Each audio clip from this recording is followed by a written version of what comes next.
The wind that swept across the Wyoming frontier in the summer of 1875 had no pity.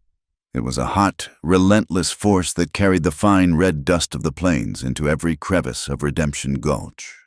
A town clinging to life by the grit of its silver miners and the sweat of its cattlemen. The sun was a hammer, beating down on the parched earth until the air itself shimmered, turning the distant mountains into hazy, purple ghosts. This was a land that broke things wagon wheels, horses' spirits, and men's dreams. For a woman, it offered even fewer comforts and far more ways to be broken. Clara Bell knew this in her bones. At 19, she had already seen more of the world's harshness than most women twice her age. An orphan since a fever took her parents on the trail west. She had drifted from one menial job to another, finally landing as a serving girl at the Gilded Cage, Redemption's only saloon of any note. The name was a cruel joke. There was nothing gilded about the place, only the sour tang of spilled whiskey, the thick haze of cigar smoke, and the desperate, greedy eyes of men starved for something more than cheap liquor. Clara moved through this world like a phantom, her faded calico dress a whisper against the rough-hewn floorboards. She was a creature of quiet efficiency, her hands chapped but always clean, her movements swift and sure as she cleared mugs and wiped down sticky tables. She kept her eyes low, a curtain of brown hair hiding the startling clarity of her gaze. It was a gaze that saw too much the loneliness behind a cowboy's brag, the fear in a gambler's bluff, the casual cruelty that passed for humor in this hard country. She was pretty, in a way that was almost a liability, a delicate wildflower trying to survive in a field of thorns. The men watched her, their looks ranging from crude appreciation to a more calculated assessment of her worth. Clara felt their stares like a physical touch, a constant, low-grade violation she had learned to endure with a placid expression that revealed nothing of the turmoil within. She was clearing a table near the back, the tinny notes of the out-of-tune piano barely cutting through the din of laughter and loud talk, when a shadow fell over her. "Well now, look what the wind blew in." A voice slurred, thick with cheap whiskey and arrogance. Clara didn't need to look up to know who it was. Silas Blackwood. A man whose reputation was as dark and grimy as the clothes he wore. He and his brothers ran a small, ragged cattle operation that was mostly a front for rustling and intimidation. He was the kind of man who enjoyed the fear he inspired, who saw weakness as an invitation. "Evening, Mr. Blackwood," Clara murmured, keeping her focus on the mug in her hand. "That's no way to greet a man who's paying for the privilege of looking at you." He sneered. His hand shot out, clamping around her wrist. It was a rough, calloused grip, his thumb pressing into the delicate bones. "Look at me when I'm talking to you, girl." A hush fell over the immediate area. This was the sort of small drama that played out often in the Gilded Cage. Most men would watch, some with amusement, others with a flicker of distaste, but none would interfere. A saloon girl was, in the unwritten code of the West, fair game. It was a part of the landscape, like the dust and the heat. Clara slowly raised her head. Her heart was a frantic drum against her ribs, but her face remained a careful mask. "Please, sir, I have work to do." Silas laughed, a guttural sound that grated on the nerves. "Work? A pretty little sparrow like you shouldn't be working in a cage. You should be singing." He tightened his grip, pulling her closer. The stench of stale liquor and unwashed body washed over her, and she fought the urge to gag. "Maybe you could sing for me, a private song." His friends, seated at the table, snickered. Clara's eyes darted around the room, a silent plea for help. She saw the bartender, a hulking man named Gus, deliberately turn his back to polish a glass. She saw other cowboys shrug and turn back to their cards. There was no help to be found here. She was alone. This was the moment she had always dreaded, the moment when the thin veneer of civility would be stripped away, leaving only the raw, predatory nature of men like Silas Blackwood. "Let me go," she whispered, her voice trembling despite her best efforts. "I'll let you go when I'm good and ready." Silas growled. With his free hand, he reached for the bodice of her dress. His fingers fumbled with a simple button at her collar. It was a clumsy, drunken gesture, but it was filled with a terrifying intent. Panic, cold and sharp, finally broke through Clara's composure. She twisted, trying to pull her arm free. It was a mistake. The sudden movement, combined with Silas's brute force, put too much strain on the worn fabric of her dress. There was a sound, a sharp, ripping noise that seemed impossibly loud in the sudden quiet. The seam along her shoulder gave way. The faded calico tore downwards, exposing the pale, smooth skin of her shoulder and the delicate line of her collarbone. The simple chemise she wore beneath was suddenly, shamefully visible. A collective gasp went through the room, followed by a few wolf whistles and coarse jests. For Clara, it was as if the world had stopped.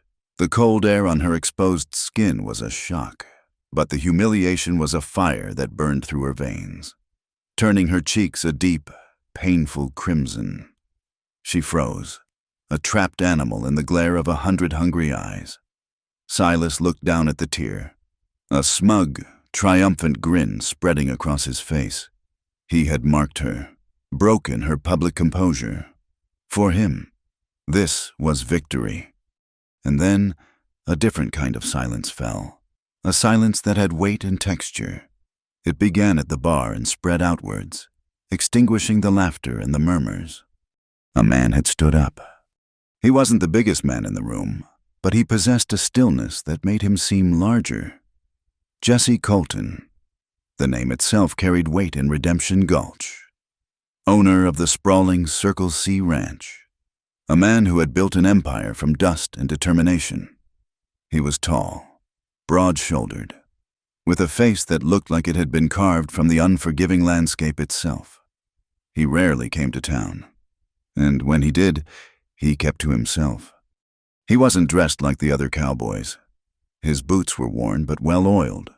His denims were clean, and the leather vest he wore was of a quality not often seen in the gilded cage. But it was his eyes that held the room captive. They were the color of a winter sky, pale and clear and cold, and they held the unnerving weight of memory. It was said he had lost his wife and child years ago in a raid, that he had carved out his ranch with a rifle in one hand and a broken heart in the other. He was a man who understood loss, and therefore did not waste his time on trivialities. He didn't raise his voice. He didn't have to. "Let her go, Blackwood." The words were low and even, yet they cut through the saloon's atmosphere like a razor. They were not a request. Silas turned, his drunken bravado momentarily faltering as he met Jesse Colton's gaze. But he had an audience, and his pride was on the line. He puffed out his chest. "This ain't your concern, Colton. Just a little fun with the help." Jesse took a slow step forward, moving with a fluid grace that was almost predatory. He didn't look at Clara. His entire focus was on the man holding her. "I said, let her go." "Or what?" Silas challenged, his voice rising. "You gonna draw on me over a saloon girl?" Jesse stopped just out of arm's reach. He didn't even glance at the Colt peacemaker holstered low on his hip. He simply looked at Silas's hand, still clamped around Clara's wrist. "You have 3 seconds before you lose the use of that hand. 1. The air crackled with tension. Everyone in the saloon knew this was no idle threat. Jesse Colton was not a man who bluffed. He was a man who finished things. Silas Blackwood might be a bully, but he wasn't a fool.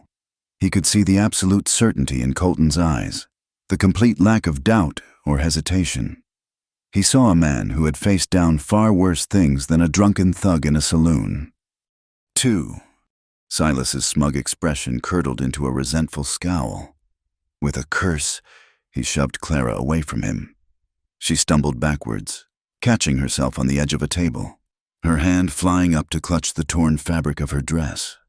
Jesse didn't spare Silas another glance. He took the last step, placing himself between Clara and her tormentor.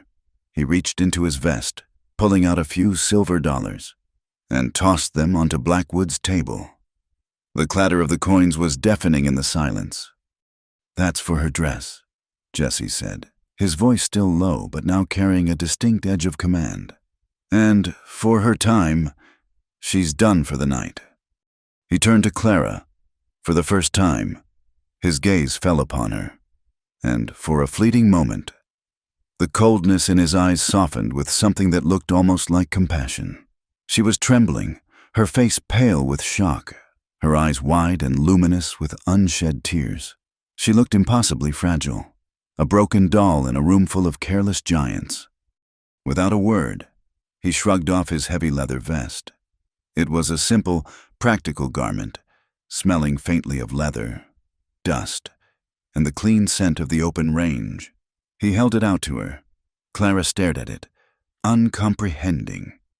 "Cover yourself, miss," he said, his voice gentler now. Her trembling fingers took the vest. It was still warm from his body. She slipped it on, the heavy leather settling over her shoulders like a shield. It was far too big for her, swallowing her slender frame. But it covered the tear in her dress, and, more importantly, it felt like a barrier against the prying eyes of the room. She pulled the edges together, clutching them at her chest as if holding onto a lifeline. Jesse Colton had not just saved her from a brute. He had given her back a piece of her dignity. But as she looked from Jesse's impassive face to the venomous glare of Silas Blackwood and his brothers, a new kind of fear took root in her heart. Gratitude warred with terror. Jesse had intervened, had shown himself to be a man of honor in a place where honor was a rare and costly commodity. But in doing so, he had publicly shamed a dangerous man. He had drawn a line in the dust of the gilded cage, and Clara knew, with a certainty that chilled her to the bone, that the Blackwood boys would not let it be erased so easily. She was no longer just an invisible serving girl. She was now the center of a feud, the cause of a conflict between the most respected rancher in the county and the most feared gang of thugs. She had been rescued from one danger, only to be thrust into the heart of another, far greater one.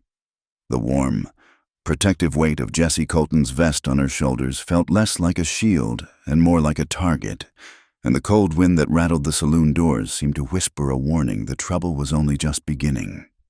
The heavy leather vest did little to ward off the chill that settled over Clara Bell once the saloon doors swung shut behind her. It wasn't the evening air, but the cold finality of her situation. She stood for a moment on the splintered boardwalk, the raucous noise of the gilded cage fading to a muffled thump, a heartbeat for a town that had just excised her like a splinter. Her dismissal had been swift and without sentiment. Mrs. Gable, the saloon's proprietor with a face as hard as a dried-up creek bed, had pulled her into the storeroom. She hadn't yelled. Her voice was flat, pragmatic. "The vest goes back to Mr. Colton," she'd stated, taking the garment from Clara's trembling hands. "And you go with it. I can't have a feud between the Circle C and the Blackwoods playing out over my whiskey barrels." "Your trouble, girl." "It wasn't my fault," Clara had whispered, the words tasting like ash. "Fault doesn't matter, Mrs." Gable had retorted, her eyes as cold and gray as river stones. "Consequence is all that counts in a place like this.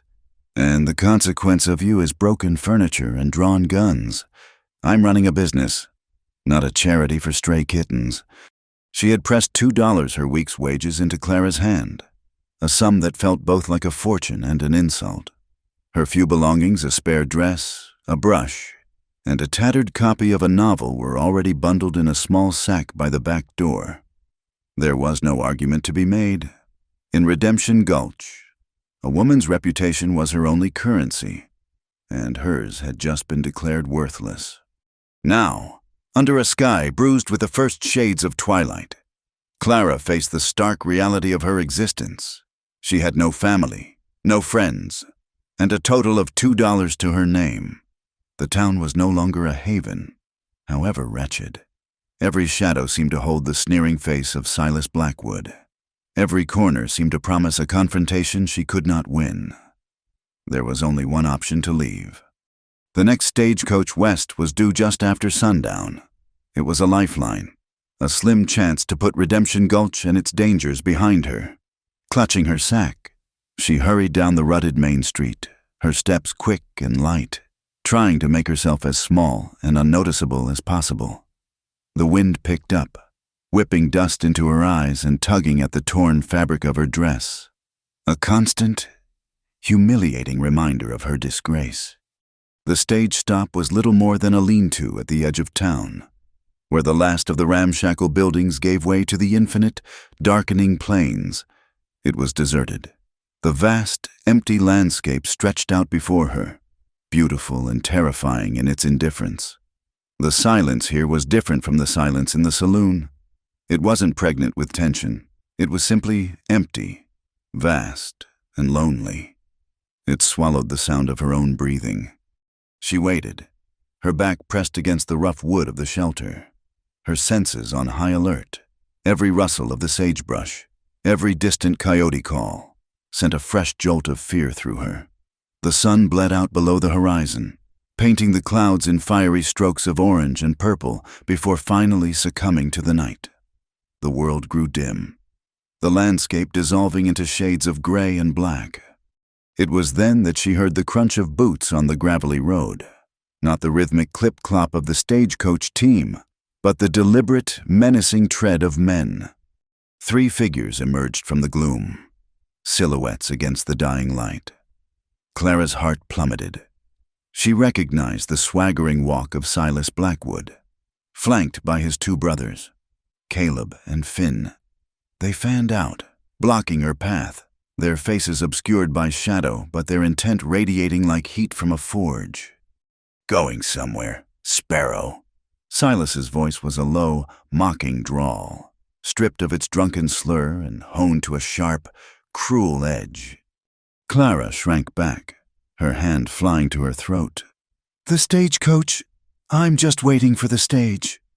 "I'm afraid it's been delayed," Caleb chuckled, a dry, rattling sound.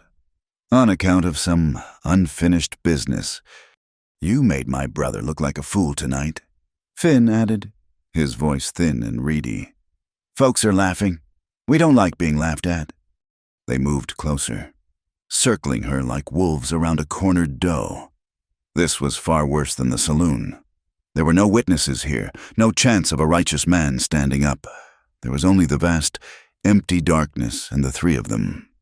"You owe my brother an apology," Silas said, stepping directly in front of her. She could smell the whiskey on his breath again, but this time it was mixed with something more potent, the sour scent of vengeance. "A real personal one." Clara squeezed her eyes shut. This was it, the precipice she had been avoiding her entire life. She thought of her parents, of their belief in goodness and hard work, and a wave of despair washed over her. Their gentle lessons were useless here. This world didn't reward goodness, it consumed it. A horse nickered softly in the darkness. The Blackwoods froze. All 3 of them turned toward the sound. A lone rider was approaching from the direction of town, moving at a steady, unhurried walk.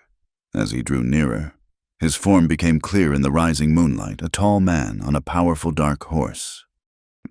Jesse Colton reined in his mount a dozen yards away.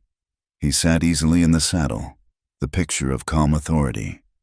His winter sky eyes scanned the scene, taking in the 3 men cornering the lone girl, and his expression hardened into granite. "Evening, Blackwood," he said, his voice carrying the same quiet power it had in the saloon. "Seems you've lost your way. Town's that way." He nodded his head back toward the faint lights of Redemption Gulch. Silas straightened up, his hand drifting instinctively toward the pistol on his hip. "This is our business. Colton, it's got nothing to do with you." "You made it my business," Jesse replied, his gaze unwavering. "When you laid a hand on the girl. Now, I'm only going to say this once. Mount up and ride out." "There's 3 of us and 1 of you, rancher," Caleb snarled, emboldened by their numbers. Jesse's hand moved, not to his gun, but to the rifle resting in the scabbard by his saddle. The movement was fluid, economical, and terrifyingly fast. The sound of the Winchester being cocked was a sharp, definitive click that echoed in the night. "I can count," Jesse said, his voice dropping to a near whisper that was more menacing than any shout. "But I've never been much for conversation when I'm outnumbered. I tend to let the lead do the talking. Who wants to speak first?" The bluff, the bravado, the sheer malice of the Blackwood brothers evaporated in the face of that cold, deadly promise. They were bullies and thieves, not seasoned gunfighters. They knew the stories about Jesse Colton, stories of him fighting off rustlers single-handedly, of his grim efficiency in a fight. They looked at the rifle, steady and sure in his grip, and then at the absolute resolve in his eyes. And they knew they had lost. Silas spat on the ground. "This ain't over, Colton. Not for you, and not for her." He motioned to his brothers, and the three of them backed away, melting back into the darkness from which they came. The sound of their retreating footsteps was the sweetest music Clara had ever heard. She was left trembling in the silence, her legs feeling like they might give out from under her.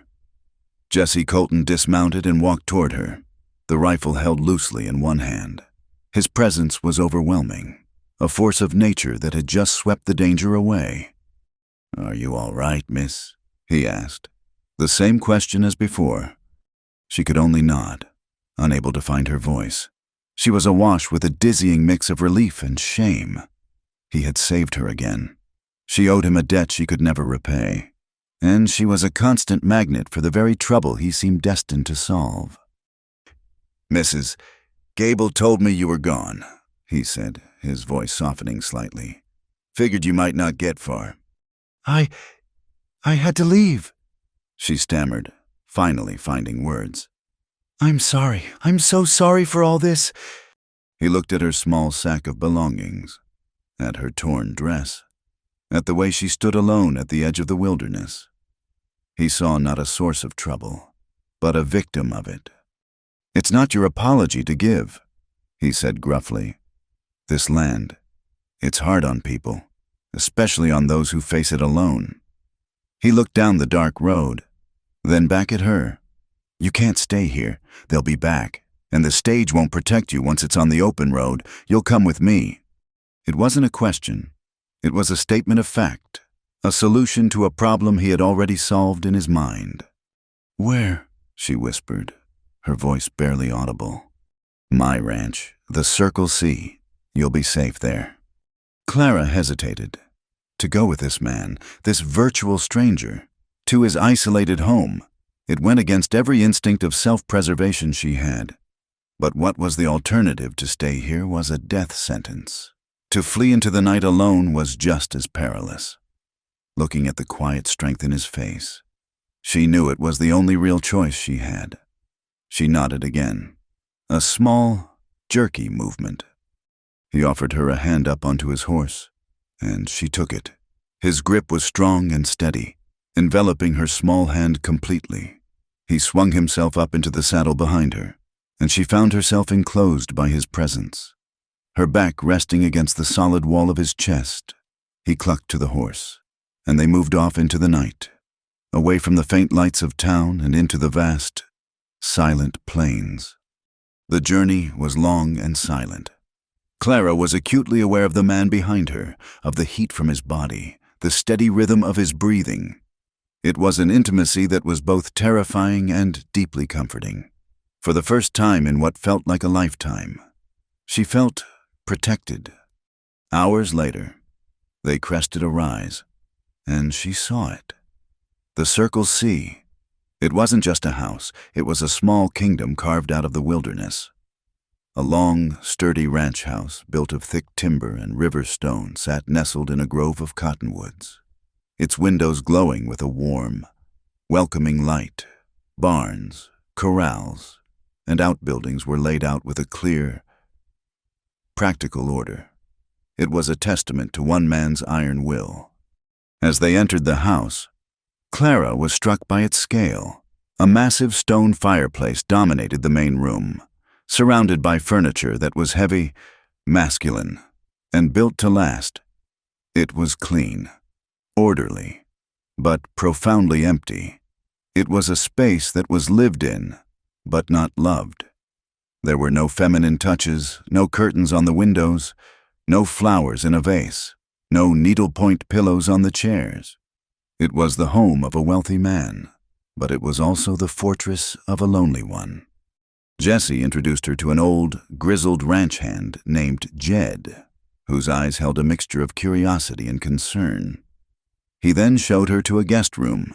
It was simple, furnished with a comfortable-looking bed and a plain wooden dresser, but it was cleaner and safer than any place she had stayed in years. "You can rest here," Jesse said, standing in the doorway, seeming to fill it completely. "No one will bother you." The next morning, the reality of her situation and the gossip it had caused was delivered with the breakfast coffee by Jed. "Folks in town are talking up a storm, boss," the old man said quietly to Jesse, though Clara, in the next room, could hear every word. "Mrs. Gable is telling everyone she had to let the girl go for being a troublemaker, and the Blackwoods, they're spreading stories, ugly ones, saying you ran off with their property. Tongues are wagging that you've lost your senses, taking in a girl with no name and no reputation." Jesse's reply was a low growl. "Let them talk. Their words don't mean a damn thing out here." But to Clara, they meant everything. Lying in the quiet safety of the guest room, she felt the walls closing in. She was a bird with a broken wing, taken into a gilded cage for her own protection. Jesse Colton had saved her life, had shown her a kindness she hadn't thought existed, but that kindness had a cost. She had brought a war to his doorstep and a stain upon his name. She was caught in an impossible conflict, torn between a profound, burgeoning gratitude for this quiet, wounded man, and the terrifying fear that her very presence would be the thing that destroyed him. She had escaped the wolves outside, only to find herself trapped in a new kind of wilderness, the confusing, uncharted territory of a debt she could never hope to repay. The days at the Circle C Ranch fell into a rhythm dictated by the sun and the needs of the land. For Clara Bell, it was a world away from the sour, claustrophobic confines of the gilded cage. Here, the air was clean, the horizons were endless, and the silence was broken only by the lowing of cattle, the nicker of horses, and the constant whispering wind. Yet, despite the physical safety, she felt like a ghost haunting the edges of Jesse Colton's solitary life. She could not bear to be idle. It wasn't in her nature. After a day of feeling useless, a charity case hiding in a guest room, she tentatively took over the household duties. The work grounded her, gave her purpose. She scrubbed floors that didn't seem dirty, mended shirts with stitches so fine they were nearly invisible, and cooked meals that were a vast improvement on the simple, functional fare Jed the cook was used to preparing. She moved through the large, quiet house with a soft-footed grace, bringing a subtle warmth and order to a home that had long been merely a shelter. Jesse, for his part, remained a distant, watchful presence. He was a man of few words, his thoughts hidden behind those winter sky eyes. He would leave before dawn and return after dusk, his face etched with the weariness of a long day's work. At the dinner table, he would eat in silence, but Clara often felt his gaze on her. It wasn't the leering, possessive look she was used to from the men in the saloon. It was something else entirely. It was an assessing, curious gaze, as if he were trying to solve a puzzle. He watched the way her hands moved as she served the stew, the way she tucked a stray strand of hair behind her ear, the quiet determination in her eyes. He was a man who noticed details, and she was a detail in his house that didn't quite fit. One afternoon, driven by a desire to bring a deeper sense of order to the place, she decided to clean Jesse's study. It was a room he never seemed to enter, a place thick with dust and the scent of old paper and stale memories.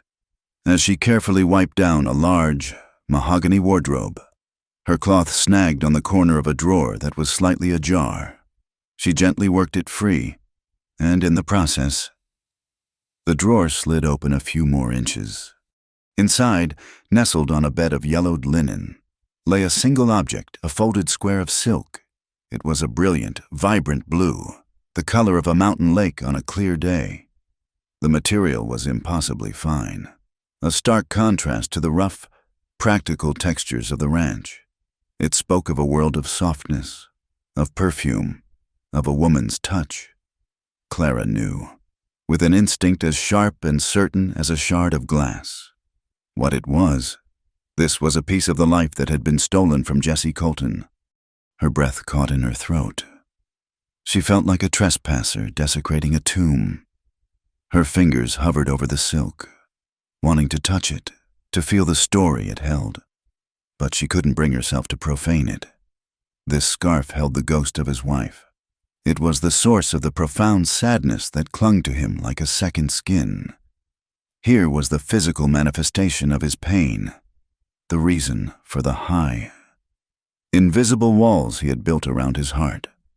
She gently pushed the drawer shut, the soft click echoing the sound of a closing casket. She backed out of the room, her heart aching with a shared grief for a woman she had never known and for the man who was left behind. That evening, something shifted. As they sat at the dinner table, Jesse looked at her, his expression unreadable. "Tomorrow morning," he said, his voice a low rumble that broke the long silence. "Be at the stables after sunrise. Jed will find you some boots that fit." "What for?" Clara asked, surprised. "This is no place for a woman who can't ride," he stated simply. "And I'm not going to be your shadow forever. You need to be able to run if trouble finds you." The next morning marked the beginning of her real education in the ways of the West. The horse Jessie chose for her was a gentle, steady mare named Daisy. But gentleness did not mean ease. Clara, who had only ever ridden in a jolting wagon, was clumsy and fearful. "Stop holding on like you're clinging to a cliff edge," Jesse instructed, his voice patient but firm. He stood beside her, his presence both intimidating and reassuring. You don't command a horse with fear, you guide it with confidence. His teaching was practical, physical. He would adjust her posture, his large, calloused hand resting for a moment on the small of her back, sending a jolt of unexpected warmth through the thin fabric of her dress. He showed her how to hold the reins, his fingers brushing against hers, a simple, unthinking contact that made her heart skip a beat. Through these shared, practical moments, a new kind of intimacy grew. It was the trust of a student for her teacher, the reliance of two people working towards a common goal. Slowly, her fear gave way to a thrilling sense of freedom as she learned to move with the horse, to become a part of its strength and speed. Next came the lessons with a firearm. He started her with a small Colt revolver, its weight heavy and menacing in her hand. "Don't be afraid of it," he told her, his voice low in her ear as he stood behind her, guiding her stance. "Respect it. Understand it. It's a tool, nothing more. And out here, it's a tool you may need to save your life." His arms came around her to steady her own, his chest a solid wall against her back. She could feel the steady beat of his heart, a calm, powerful rhythm. He smelled of leather and clean sweat, the scent of the open range. He showed her how to aim, how to control her breathing, how to squeeze the trigger without flinching. When she finally hit one of the tin cans he had set on a fence post, the can flying into the air with a satisfying plink, a rare, fleeting smile touched his lips. "Good," he said, the single word of praise warming her more than the morning sun. Again, in these moments, she saw flashes of the man he might have been before the tragedy, a patient teacher, a protective partner. But just as quickly as they appeared, they would vanish. She would catch him watching her with a softened expression, and then a shadow would pass over his face. The memory of the blue silk scarf would come to her, and she would understand. His eyes would become guarded again. The walls would go back up, and he would retreat into his solitary silence. His internal conflict was a palpable thing. He was drawn to her spirit, to the quiet life she was breathing back into his home. But every step toward her was a step onto treacherous ground. To care for someone again was to invite the possibility of another devastating loss. It was to risk the agony he had sworn he would never again endure. Love, for Jesse Colton, was not a comfort. It was a ghost that promised unbearable pain, and the whispers from town, the judgment he pretended to ignore, served as a constant reminder of the trouble she represented in the eyes of the world. Protecting a vulnerable woman was one thing. Falling for her was, in his mind, a fool's errand. Clara, in turn, wrestled with her own feelings. Her gratitude was boundless, but it was slowly, terrifyingly, transforming into something deeper. She admired his strength, his quiet integrity, and she ached for the deep well of sadness within him. But she was keenly aware of her position. She was a penniless orphan with a ruined reputation, living under the roof of a wealthy landowner. To hope for more was a fantasy, a dangerous one that could only lead to more heartbreak. One day, while riding Daisy on the edge of the ranch's property, she found it, a single stubborn bush of wild roses, not only surviving but thriving in the baked, unforgiving soil. Its flowers were a delicate pink, its thorns sharp and defiant. It reminded her of herself. An idea took root. The next day, armed with a spade and a bucket, she returned. The work was hard, the ground like iron. She dug carefully, preserving as much of the roots as she could, and carried the precious cargo back to the ranch house. She chose a spot along the simple fence that enclosed the small yard, a barren patch of ground that faced the rising sun. There, she replanted the rose bush.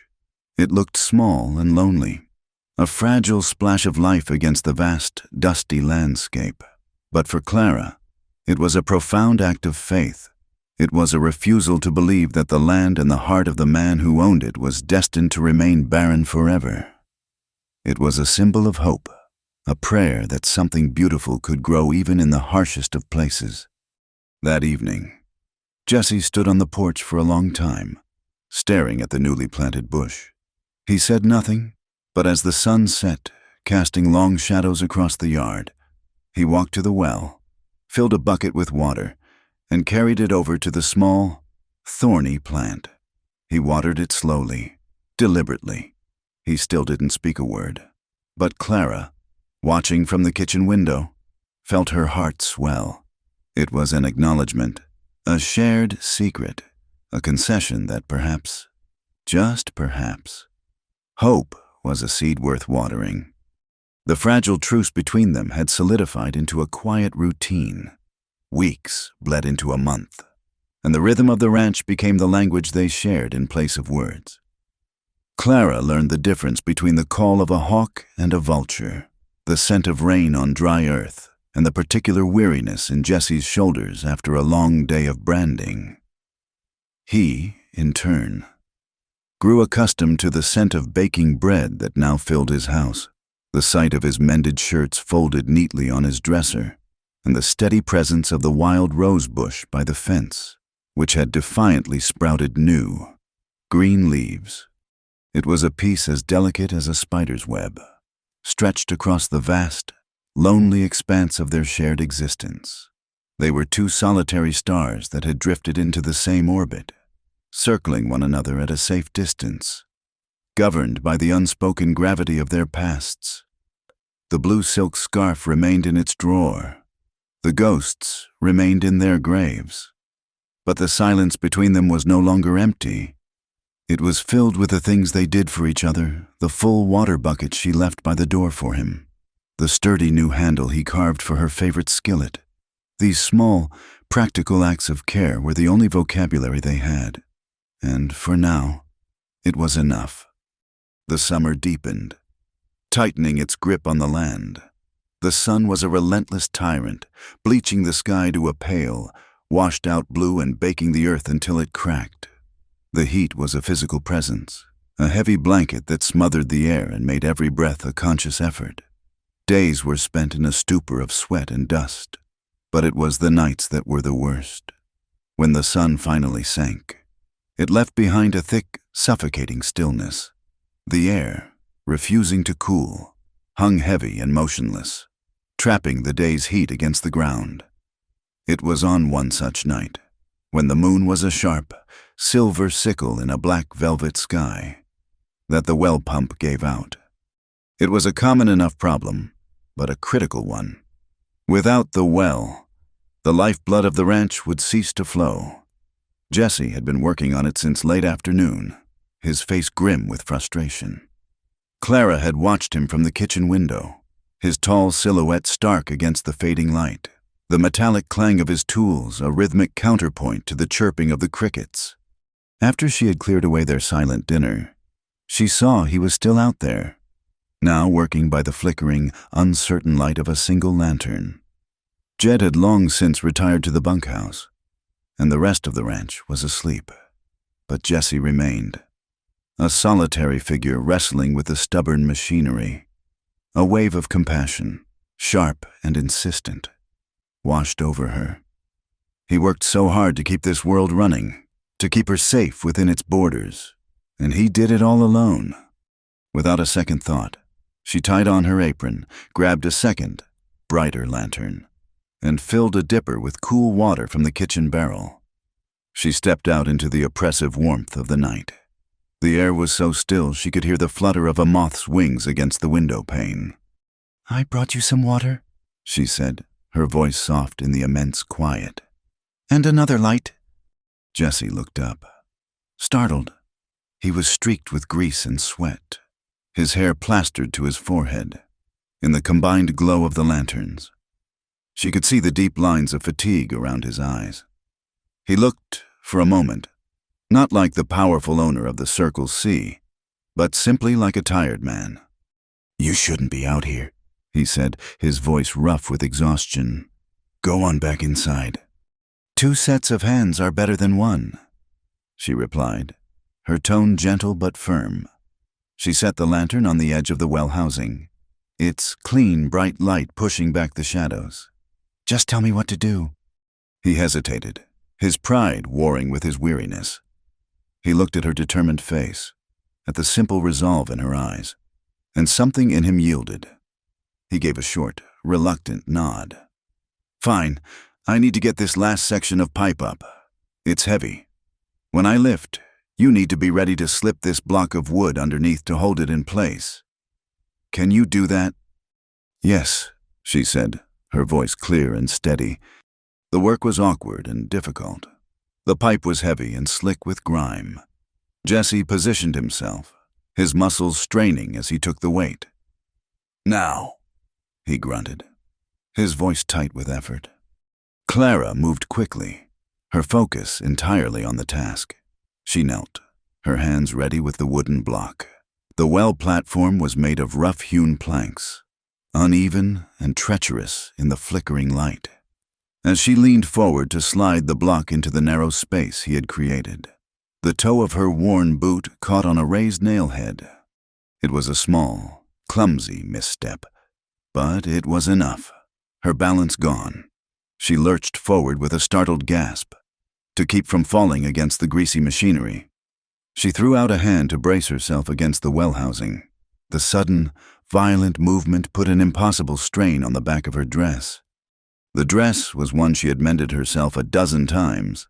It was a simple, high-necked garment of printed cotton, held together by a series of small, fabric-covered buttons and a single tie at the nape of her neck. The thread holding the tie, worn thin by sun and lye soap, gave way with a sound no louder than a sigh. The effect was instantaneous and catastrophic.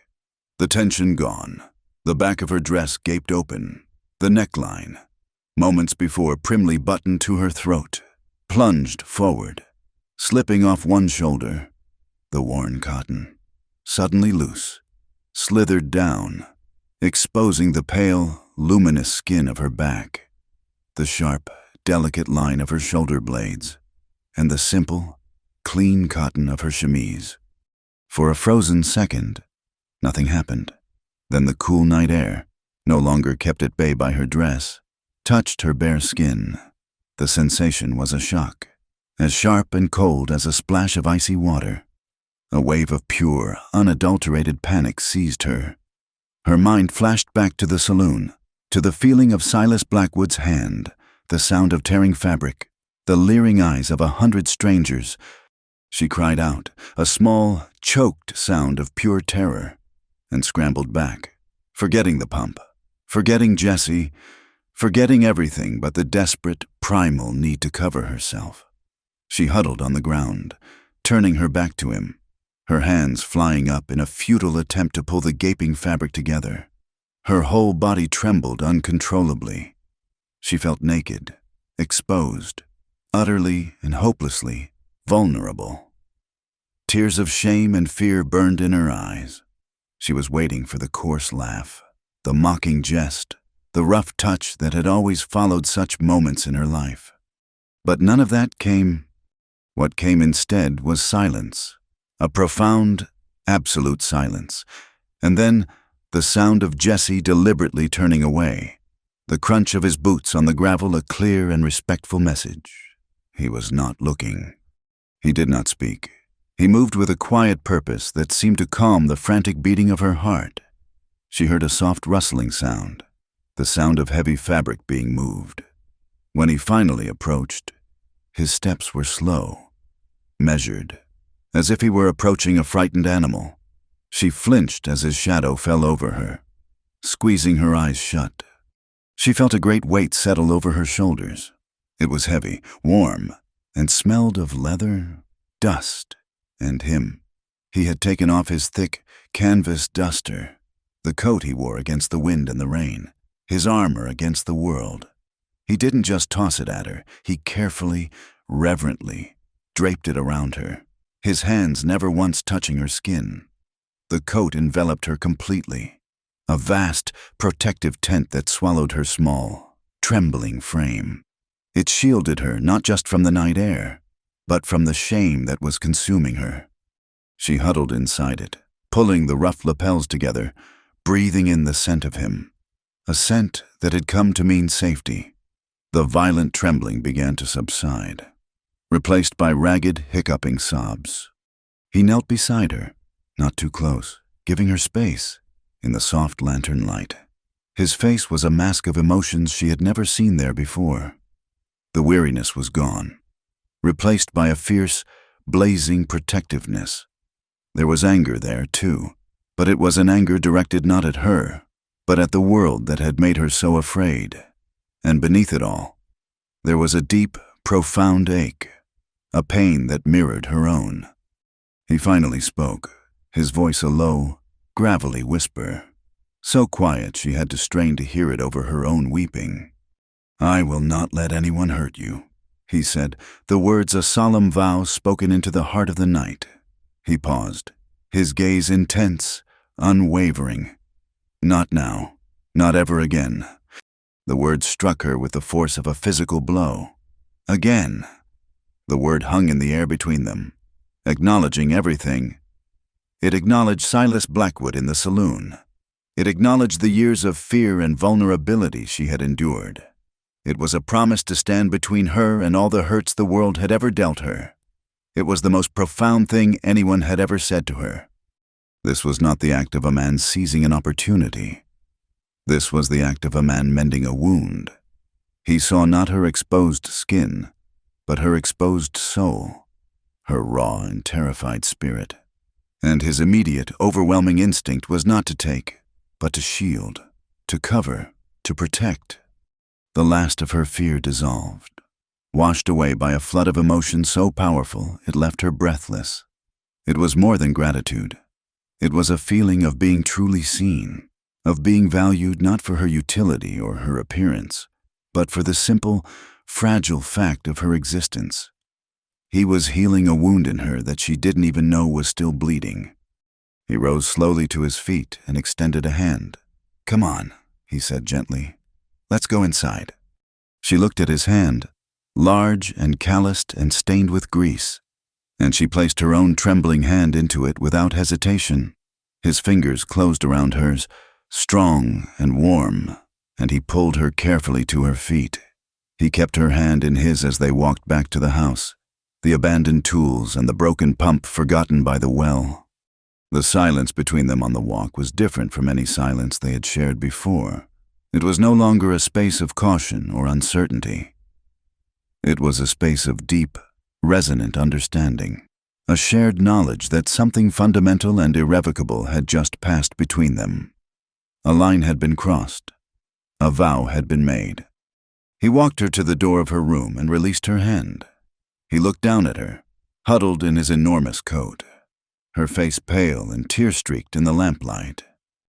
"Get some rest, Clara," he said, his voice softer than she had ever heard it. He turned and walked away, his own shoulders seeming a little less burdened, as if in the act of covering her. He had also managed to cover a small piece of his own lingering pain. Clara slipped into her room and leaned against the closed door, her legs finally giving way. She slid to the floor, clutching the heavy duster around her. It was a shield, a promise, a comfort more profound than any she had ever known.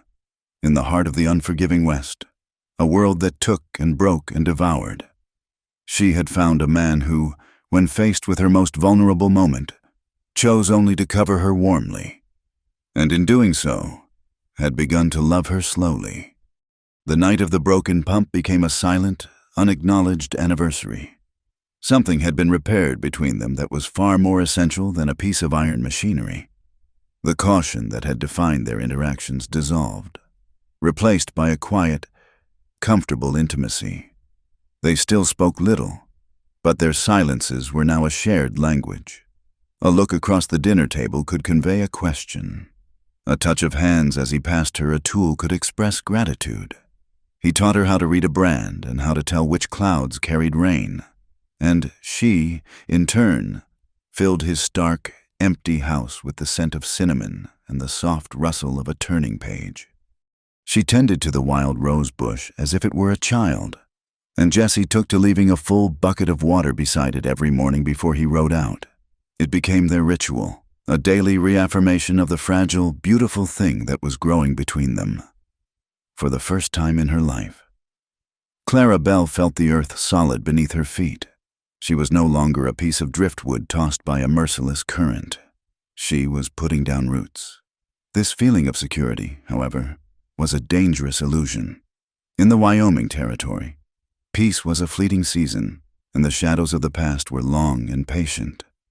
The first sign of trouble came not as a thunderclap, but as a whisper on the wind. Jed rode in from a supply run to Redemption Gulch, his grizzled face tight with a worry he couldn't quite conceal. "The Blackwood boys are back in town," he announced quietly to Jesse, trying to keep his voice from carrying to where Clara was hanging laundry. "But they ain't alone this time. They've thrown in with a new man, a real hard case.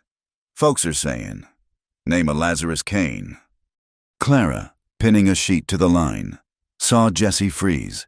His entire body went rigid, the easy posture of the rancher vanishing, replaced by the lethal stillness of a predator. The name seemed to strike him like a physical blow. A muscle feathered in his jaw, and his eyes, which had softened so much in recent weeks, turned to chips of ice. "Kane," Jesse repeated, the name a strange, dead thing on his tongue. He looked Jed straight in the eye. "What does he look like?" "Tall," Jed described, lowering his voice further. "Scar down his left cheek, from his eye to his jaw, and he's missing the tip of his right ring finger." A look of terrible, soul-deep recognition dawned on Jesse's face. It was a look of pure, distilled hatred, mixed with the agonized grief of a wound ripped open. Clara felt a cold dread snake its way up her spine. This was more than a new threat. This was a ghost returned to haunt them. The peace was shattered. Jesse became a different man. The quiet contentment was gone, replaced by a taut, restless energy. He was constantly scanning the horizon, his Winchester rifle never far from his hand.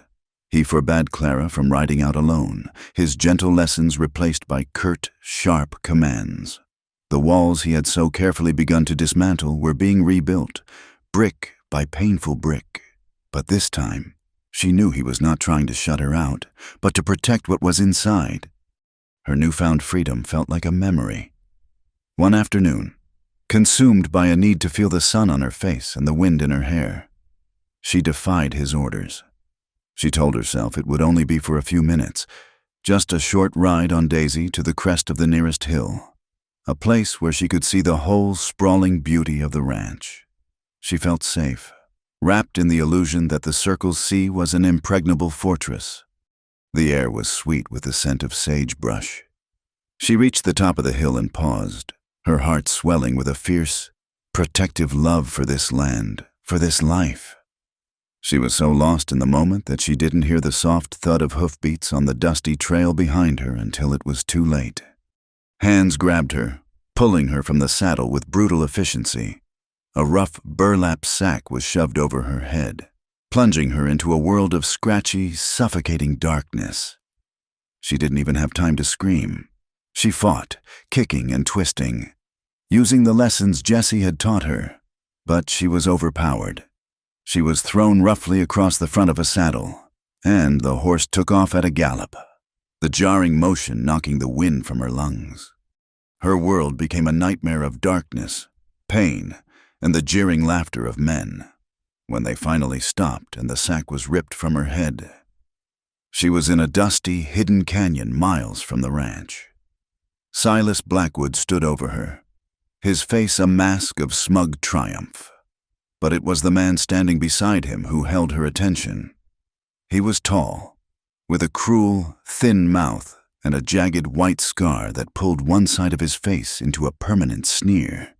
His eyes were as dead and empty as a snake's. Lazarus Kane. Well, Kane drawled, his voice a dry rasp. So this is the little stray that's got Jessie Colton so tied up in knots? I gotta say, I can see the appeal. Clara stared at him, her terror mixed with a defiant anger. "He will come for me," she said, her voice shaking but clear. "Oh, I'm counting on it," Kane replied with a chilling smile. He knelt down, and Clara flinched away. He chuckled and simply untied the simple ribbon she used to tie back her hair. He held the small, blue piece of fabric for a moment, then tucked it into his pocket. This'll make a fine invitation. Back at the Circle's sea, Jessie found Daisy, her reins trailing in the dust. The world narrowed to a single point of roaring, white-hot rage. It was happening again. The universe was playing a cruel, repetitive joke. And he was the punchline. He had allowed himself a moment of peace, a glimmer of hope, and it had been used as a weapon against him. A few hours later, a lone rider, a frightened-looking prospector, approached the ranch. He had been paid to deliver a message. He handed Jessie a dirty piece of paper and Clara's blue hair ribbon. The note was short, the scrawl nearly illiterate. "Coyote Canyon. Sunrise. Come alone, or the girl gets the same farewell we gave your Sarah." The ribbon. It was the same shade of blue as the silk scarf locked away in his drawer. The coincidence was a deliberate, vicious twist of the knife, and the name, Sarah, a name he had not spoken aloud in years, a name that was a constant, silent scream in the back of his mind. Jed watched as Jessie read the note. He saw the last vestiges of the quiet rancher burn away, leaving behind something cold, hard, and terrifyingly focused. It was the face of a man with nothing left to lose, because he was being forced to lose it all a second time. "It's him," Jessie said, his voice a raw, broken whisper. "The scar, the finger. He was there that day. He was the one who—" He couldn't finish the sentence. He didn't have to. The memory was seared into his soul, the smell of smoke, the sound of his wife's screams, the sight of this man, this Lazarus Kane, walking away from the burning homestead, his face illuminated by the flames that were consuming Jessie's entire world. Clara, meanwhile, was living through her own private hell. The bandits' camp was a microcosm of the lawless West she had only ever heard stories about. It was a place of casual cruelty, where arguments were settled with fists and life was cheap. She was tied to a wagon wheel, a piece of property, a bargaining chip. She watched them drink and gamble, their laughter grating on her nerves. She learned more from their careless talk than she ever wanted to know. She heard them boast about the raid on Jesse's first homestead years ago. They called it a clearing. They talked about his wife, Sarah, with a crude, dismissive cruelty that made Clara's stomach turn. And she learned that Cain's hatred for Jesse was deeply personal. Jesse, then a younger man, had been the only one to fight back, to hunt them. He had shot off the tip of Cain's finger and given him the scar that now marred his face. This wasn't just about revenge on Jesse for the saloon incident. It was about finishing a war that had started a decade ago. The full, horrifying weight of her situation crashed down upon her. She was not just a random victim. She was the weapon being used to destroy Jesse. Cain had found the one chink in Jesse's armor, the one thing he had allowed himself to care about again, and he was exploiting it with surgical precision.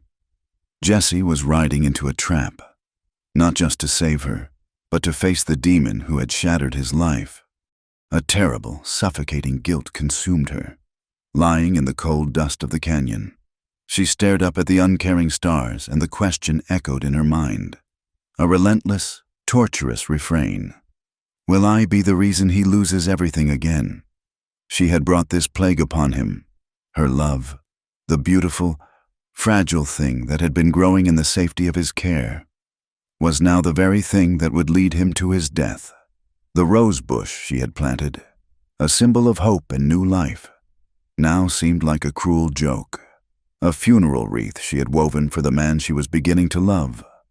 The love she felt for him was now inextricably bound with the fear of his destruction.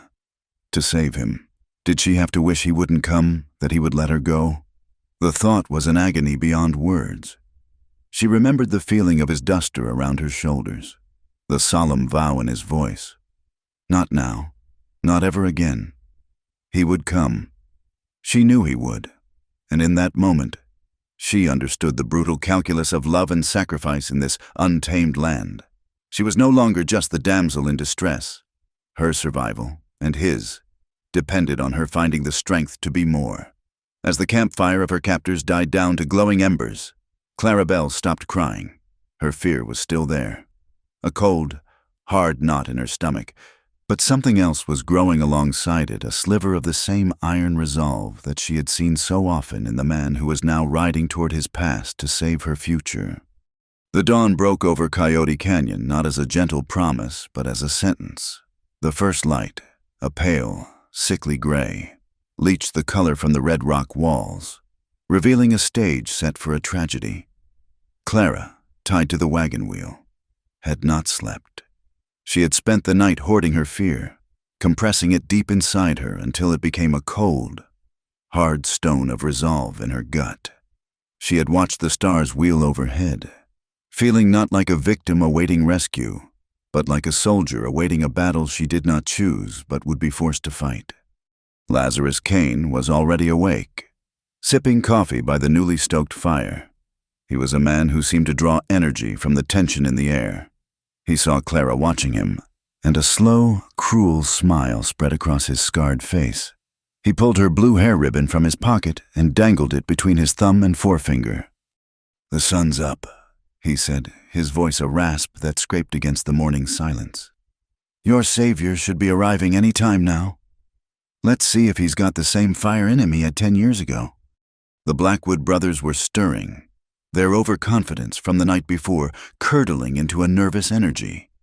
They checked their pistols, their eyes constantly darting toward the narrow entrance of the canyon. They were hyenas who had allied themselves with a wolf, and they were beginning to understand the danger of the lion they had provoked. Jesse did not announce his arrival. There was no thunder of hoofbeats, no righteous call for surrender. There was only a sudden, sharp crack from the rocks high above them. Silas Blackwood, who had been standing guard nearest the canyon entrance, grunted once, a sound of profound surprise, and then crumpled to the ground, a dark, spreading stain on the front of his shirt. Chaos erupted. He's up there," Caleb screamed, firing his pistol wildly at the canyon rim.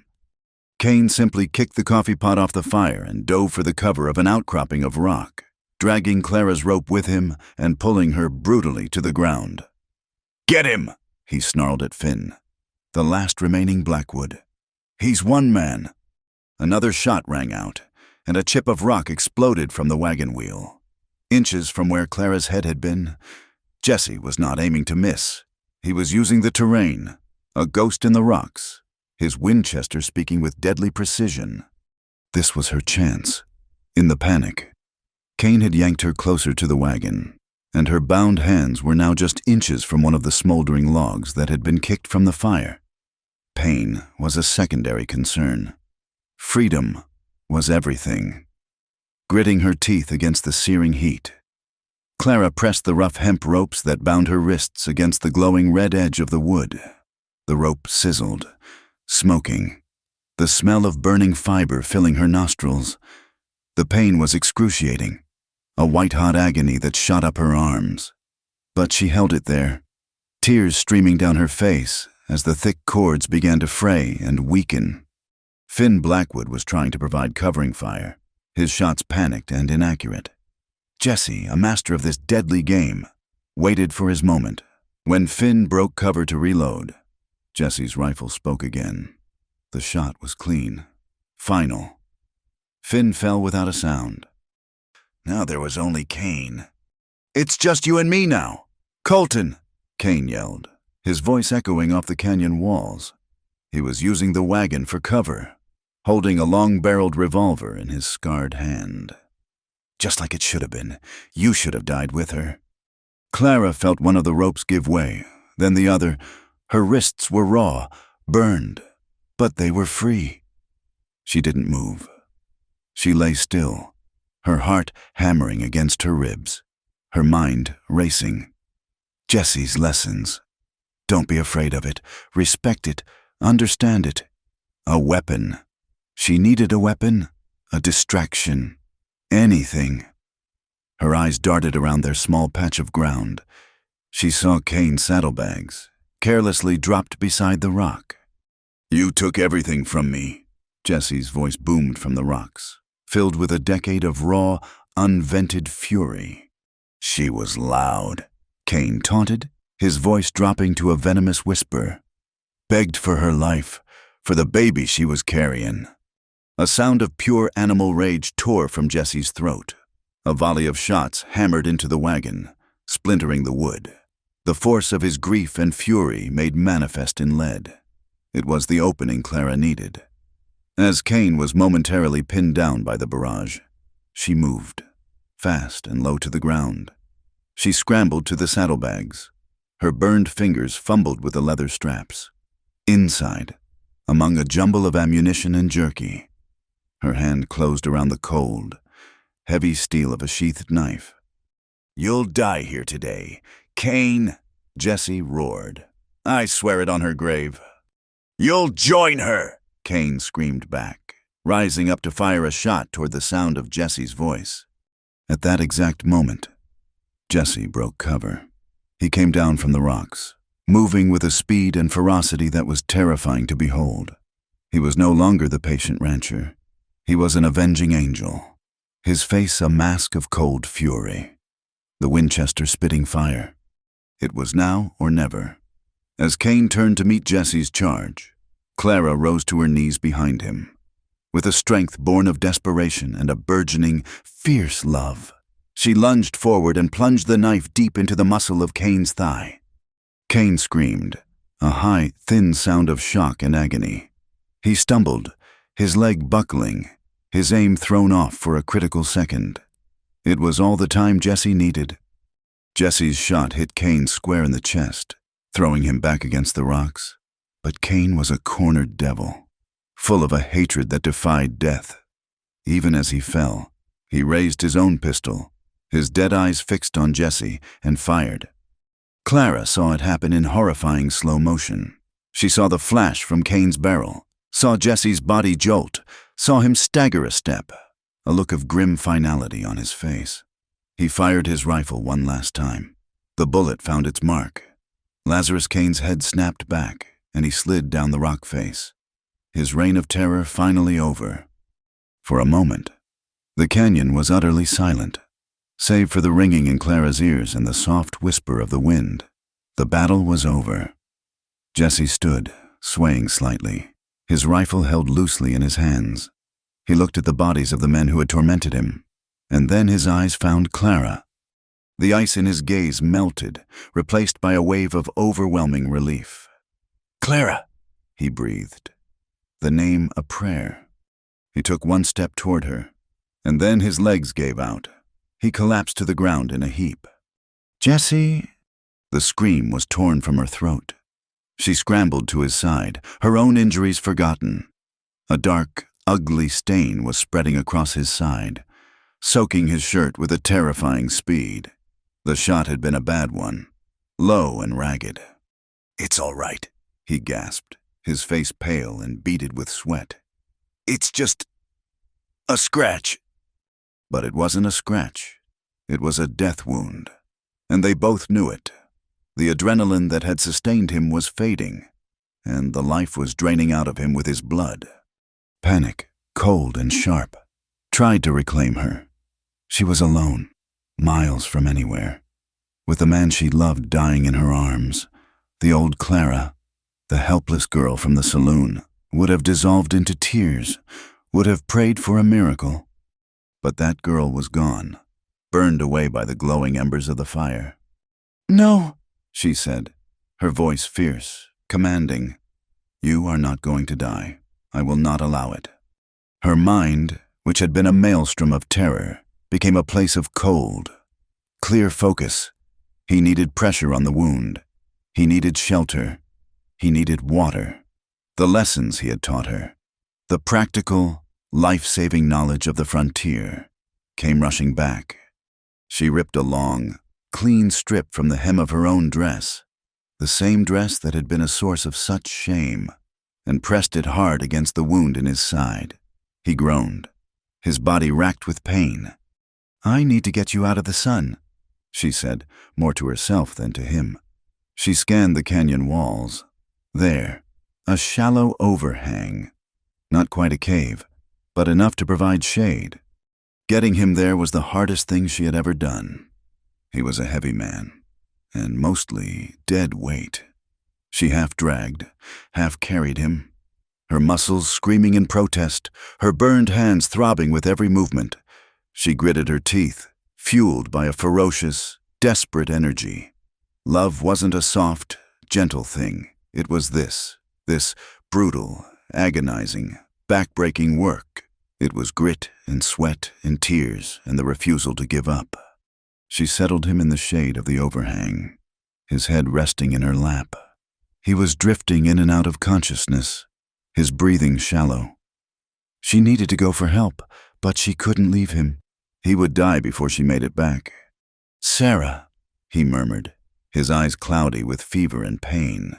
The name was a dagger in her heart, but it was not a wound of jealousy. It was a wound of shared loss, of understanding the true depth of his pain. "It's Clara. Jesse," she whispered, her hand stroking the sweat-damp hair from his forehead. "Sarah is at peace. You need to stay here, with me." As the sun began its descent, casting long, mournful shadows across the canyon floor, she worked. She found his canteen and gave him small sips of water.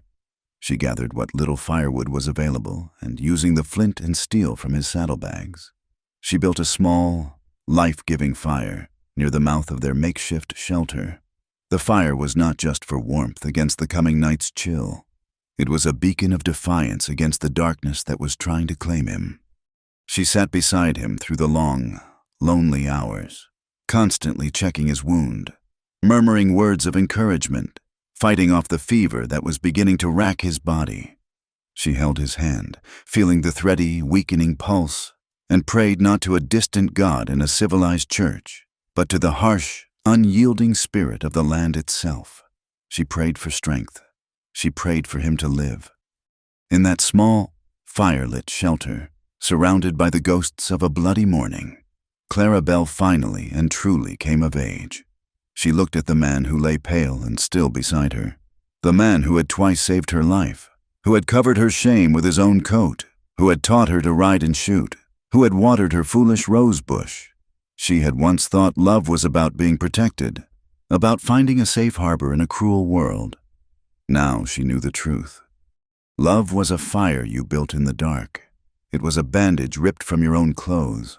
It was the unwavering, stubborn, ferocious will to stand between the person you cherished and the encroaching darkness. It was not about being saved.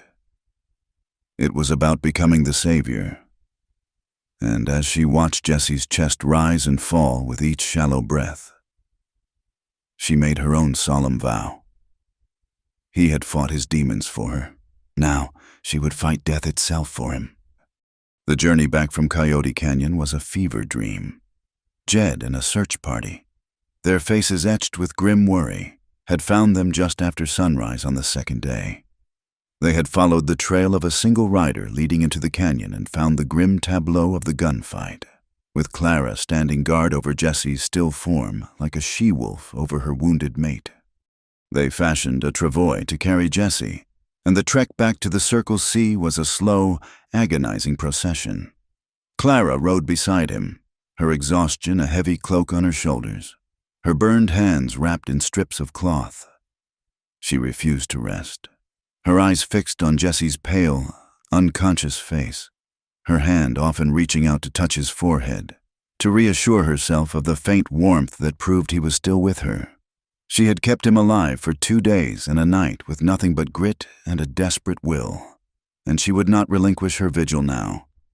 Back at the ranch, the house transformed into a quiet, tense infirmary. Jed, who had seen his share of gunshot wounds, cleaned and stitched the injury with a rough but practiced hand. The bullet went clean through. He'd grunted, his voice a mixture of relief and grim appraisal. Missed his vitals, but he's lost a lot of blood. The fever will be the real fight. And it was a fight.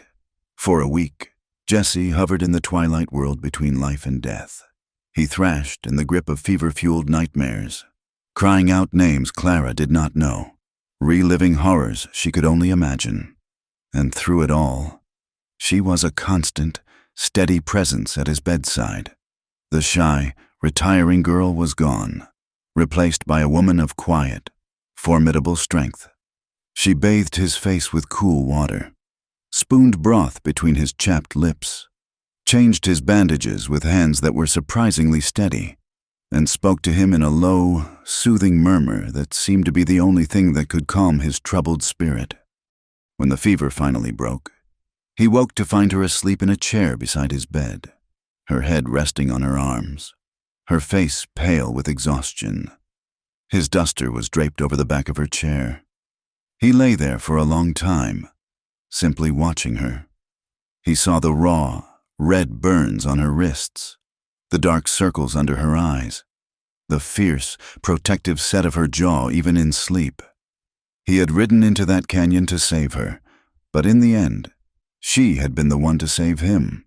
The love he had been fighting for so long, the emotion he had equated with loss and pain, settled over him not as a storm, but as a deep, quiet, and profound certainty, while Jesse began the slow, arduous process of recovery. The story of the gunfight at Coyote Canyon spread through Redemption Gulch like a prairie fire. The news that Silas Blackwood and his gang were dead along with the notorious Lazarus Kane was met with a collective sigh of relief. Jesse Colton was hailed as a hero who had rid the territory of a plague. But as the details, twisted and embellished with every telling, began to circulate, a different narrative took hold. The story was not one of justice or revenge. It became the story of the girl, the orphan from the saloon, the one they said was trouble from the start. He never would have been in that canyon if not for her. The whispers began in the general store. She lured him in. I tell you, was the gossip over the dressmaker's counter. A girl like that, with no family and no morals, she uses her looks to get what she wants. Clara became a convenient villain, the scarlet woman at the center of the violence. They forgot her terror, her abduction. In their version, she was a temptress, a schemer who had brought bloodshed to their corner of the world. Her past as a serving girl in the gilded cage was no longer a sign of her misfortune, but proof of her low character. When Jesse was finally strong enough to sit on the porch, his body still weak, but his mind clear, Jed brought him the news. "The town's grateful you cleaned out that nest of vipers, boss," he said, avoiding Jesse's eyes. "But they're laying the blame for it all at Miss Clara's feet." Jesse's jaw tightened. "They're fools." "Maybe so," Jed allowed, "but a fool's tongue can cut as deep as any knife. There's a group of the town's good women, led by Martha Pritchard. They're saying it ain't right. You keeping her here, saying she's a stain on your name." The confrontation came a week later. A buggy, polished to a high sheen, rolled up the long drive to the ranch house. 3 women, dressed in their Sunday best, disembarked. Martha Pritchard, the merchant's wife and the self-appointed guardian of redemption's moral compass, led the way.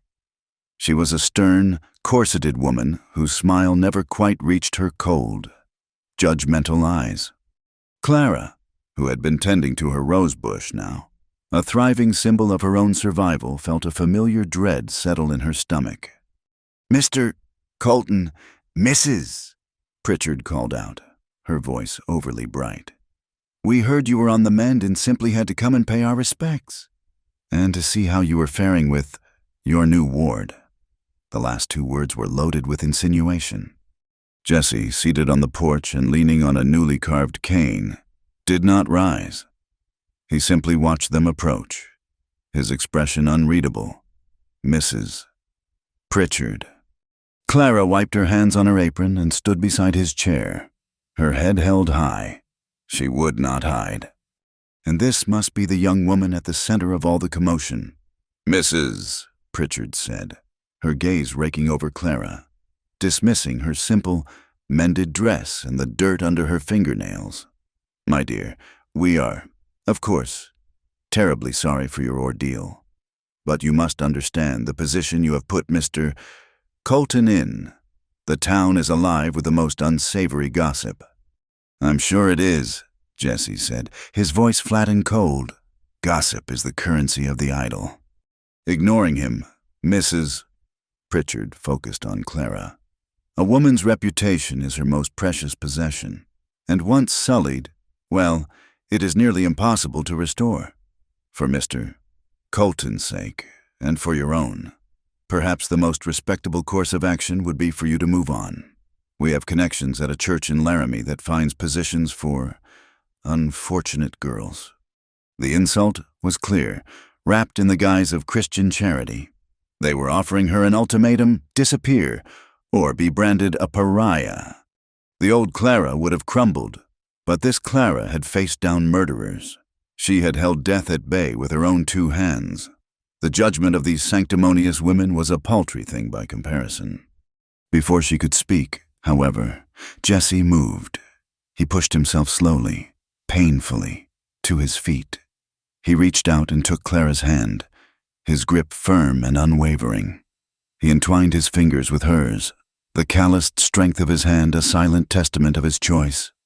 He looked directly at Martha Pritchard, his winter sky eyes blazing with a cold fire she had never seen.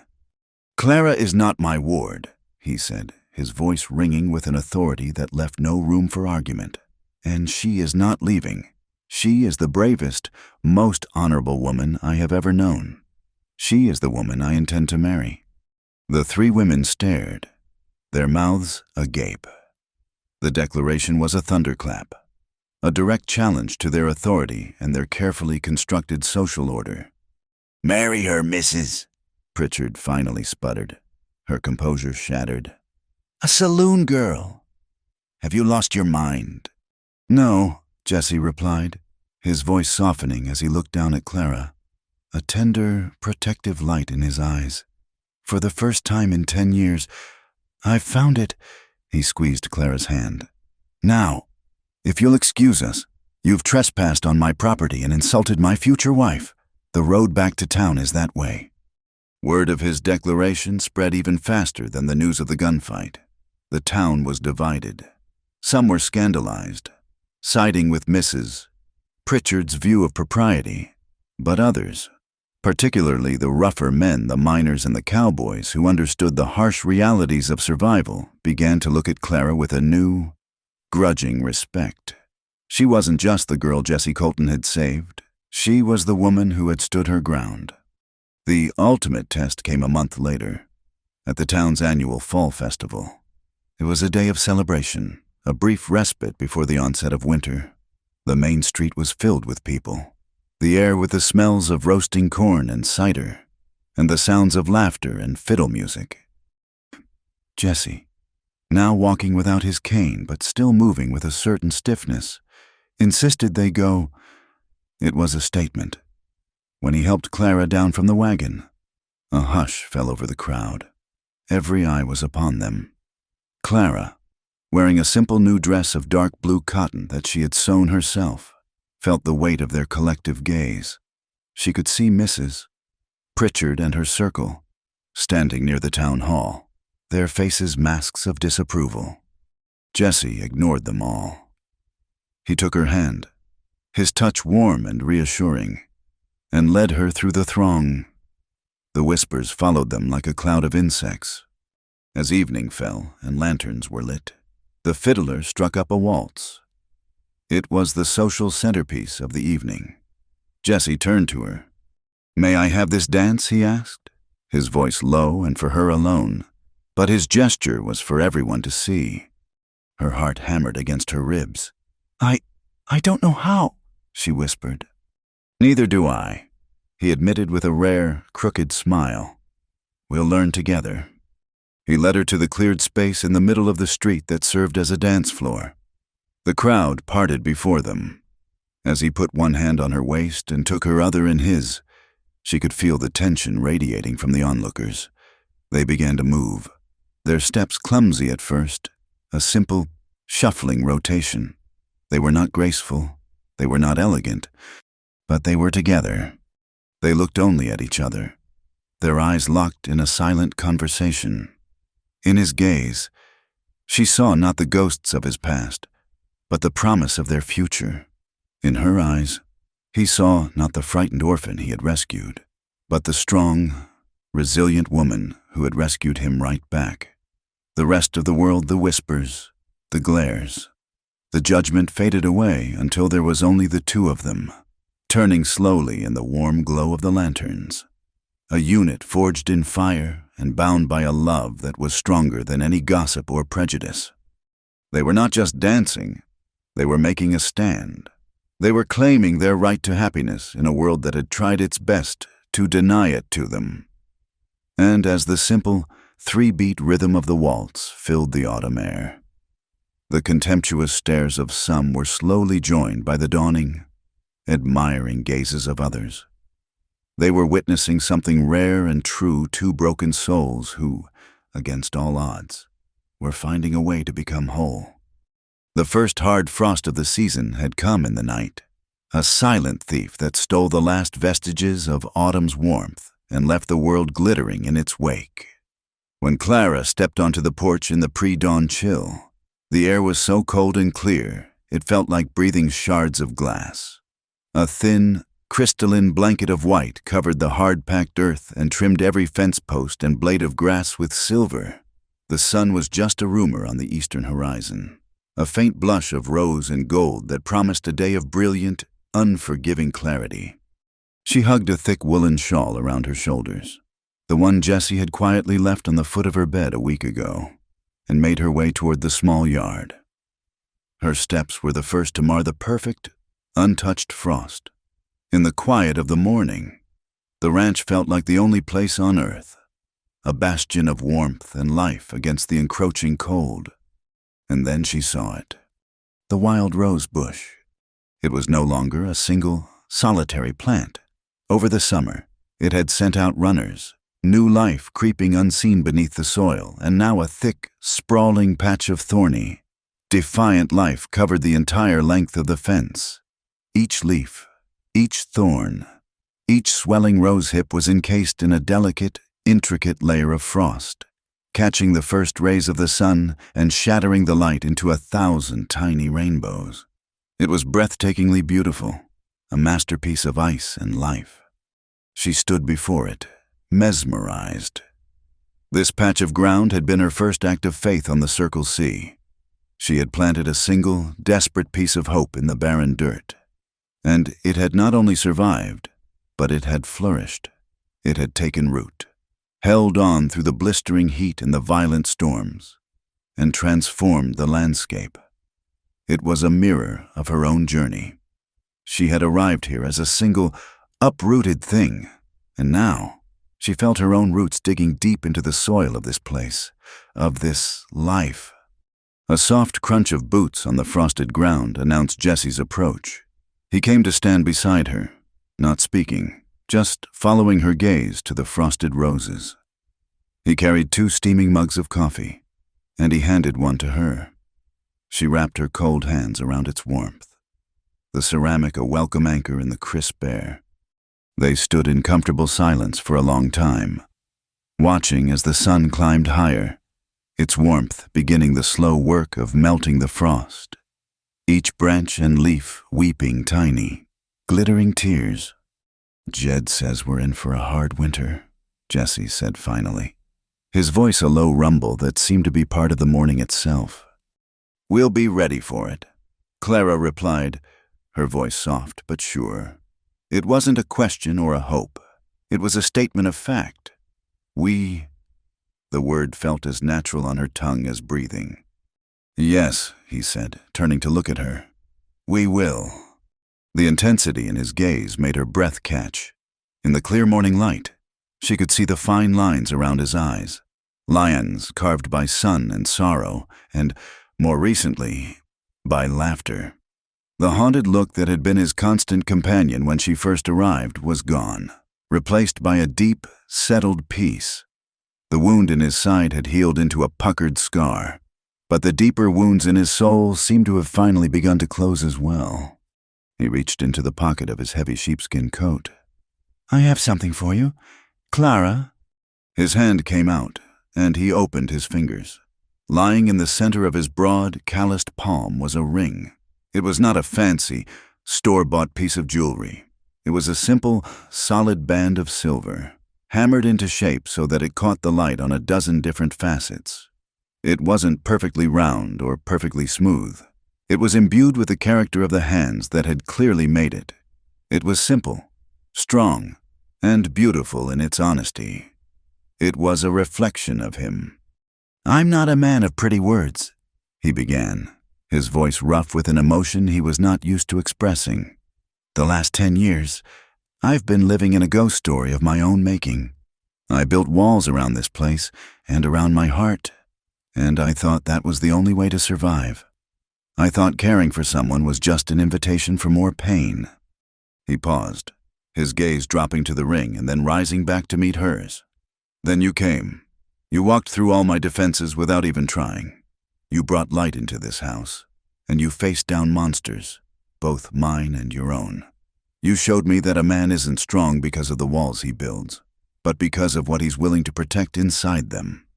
He took her hand, the one with the faded, silvery burn scars on the wrist, and his touch was infinitely gentle.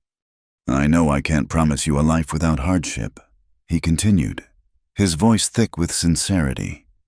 "This land is hard, and life is uncertain, but I can promise to stand by your side through all of it. I can promise to honor you, to protect you, and to build a life with you. Right here, I can promise to love you for all the days I have left." He looked at her, his heart in his eyes, a silent question that held the weight of their entire future. "Clara Bell, will you be my wife?" Tears welled in Clara's eyes, not tears of sadness or fear, but of a joy so profound it was almost painful. They spilled over and traced hot paths down her cold cheeks. She looked from his earnest, open face to the simple silver ring, a perfect circle representing a promise of a life without end. She thought of the frightened girl who had arrived in Redemption Gulch, the girl who believed she was destined for a life of quiet suffering, of being used and discarded. She thought of how this man had seen past her poverty and her position. how he had seen the person she was and the woman she could become. She reached out and gently touched his scarred cheek, the one that had nothing to do with Lazarus Kane but everything to do with a life lived under the harsh western sun. "I wasn't born to be cherished," she whispered, her voice trembling but clear, each word a testament to her journey. "I was born to survive, but with you." She looked deep into his eyes, letting him see all the love and gratitude that filled her soul. "I learned how to love, and how to be loved." She smiled through her tears, a brilliant, radiant smile that felt like the sunrise itself. "Yes, Jesse, yes, I will be your wife." He let out a breath he didn't realize he had been holding, and a slow, wide grin spread across his face, transforming him completely. He took the ring and slid it onto her finger. It was a perfect fit. It felt like it had always belonged there. He drew her into his arms, and she went willingly, pressing her face against the rough warmth of his coat. He held her tight, not with the desperation of a drowning man, but with the solid, grounding certainty of a man who had finally come home. They stood there for a long time, wrapped in each other's arms, the world silent around them save for the gentle dripping of the melting frost. They were not a fairy tale prince and a rescued damsel. They were a man and a woman who had been forged in the crucible of the American West. Their story was not written in flowery prose, but in scars, in grit, and in the quiet, daily acts of courage and care.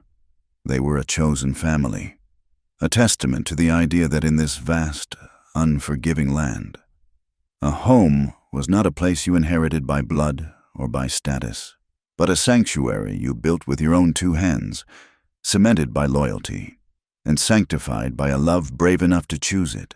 As they stood together, two solitary figures against the immense, beautiful landscape, they were no longer just survivors.